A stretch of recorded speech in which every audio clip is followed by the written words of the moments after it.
let's learn the pivot skip. Pivots can be really hard, and the pivot skip is a really nice way to practice this hip that we use. So when you do pivots, you use this hip here, and that is what starts the rotation of the foot. And the pivot skip uses that same rotation of the hip, but we actually step onto that foot. So it's not quite as scary as actually bringing this foot round as well. So the first step is a cross behind, and we use the cross behind because it sets up the legs for the pivot. So if I do a cross behind here, this foot comes out and it ends up pretty much in line with the other foot, and it's a nice setup to get the pivot from that position. You can do this in place or moving. And now if you're not that confident with pivots, it's quite a nice one to do in place because you don't have to do the full 180. You can just do a little shuffle and you're not going to trip yourself because you're not really moving. So I can do my cross here and I can do just a little bit of a pivot there.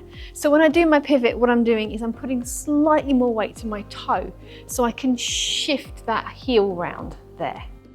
So the pivot point is that front outside wheel. So we've done our cross, we've done our pivot on that outside front wheel. And now if I was going to pivot, I'd put my weight to the back of this left skate and turn. But I'm still going to do the hip in the same way, but I'm going to step onto that foot. So I've got to transfer all my weight to this foot so I can lift that one. Then I'm going to do my cross again. Little pivot, turn my hip, but put the foot down. There. So you see how I can do this in place. Now the beauty of this is we can do it on both feet. So this is the right cross. So again, I've got all my weight towards the front on that outside wheel, and I'm going to pivot, turn the hip, put it down. Cross, pivot, turn the hip, put it down. And this really gets you used to using that hip because that hip is turning my entire body, and you can feel the front of this foot wants to move.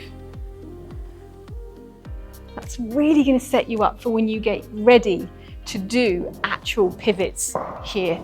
That hip is going to make such a big difference. So far we've been doing it nice and slow and methodical, and it doesn't really look like there's a lot of a skip in there. So you really get the skip when you start to move, and the pivot actually gives you quite a lot of power, so it does build up quite quickly. So I'm going to do my cross, pivot, turn. But you get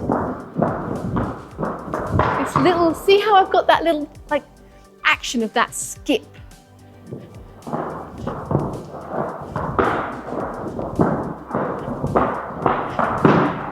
Now, you see my arms, that's really important. They're not really moving at all because it's very fast, but I'm using my shoulders still.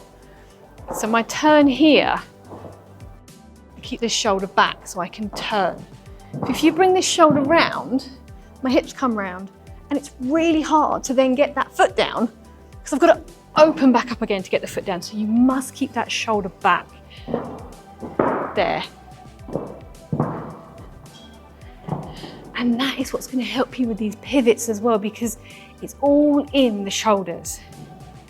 So I'm going to keep this shoulder back, step, shoulder back, step.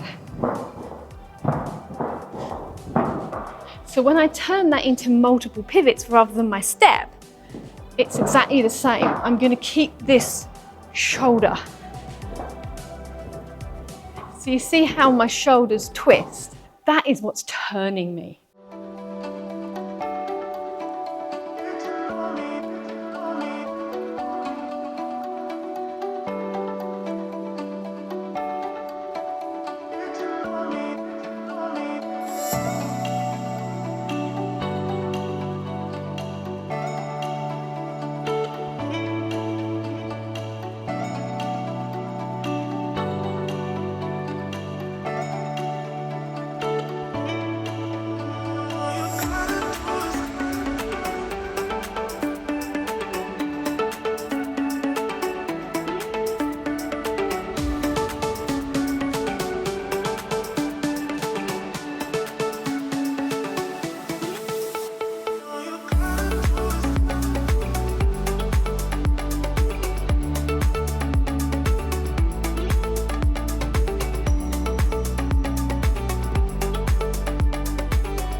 When it comes to these moves, pivots, spins, it's all about keeping symmetry and keeping upper body in control.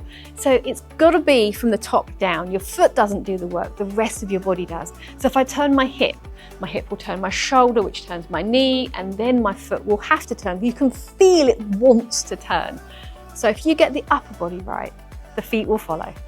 I'm Katie, which is Skatie, and I'll see you next time. Bye.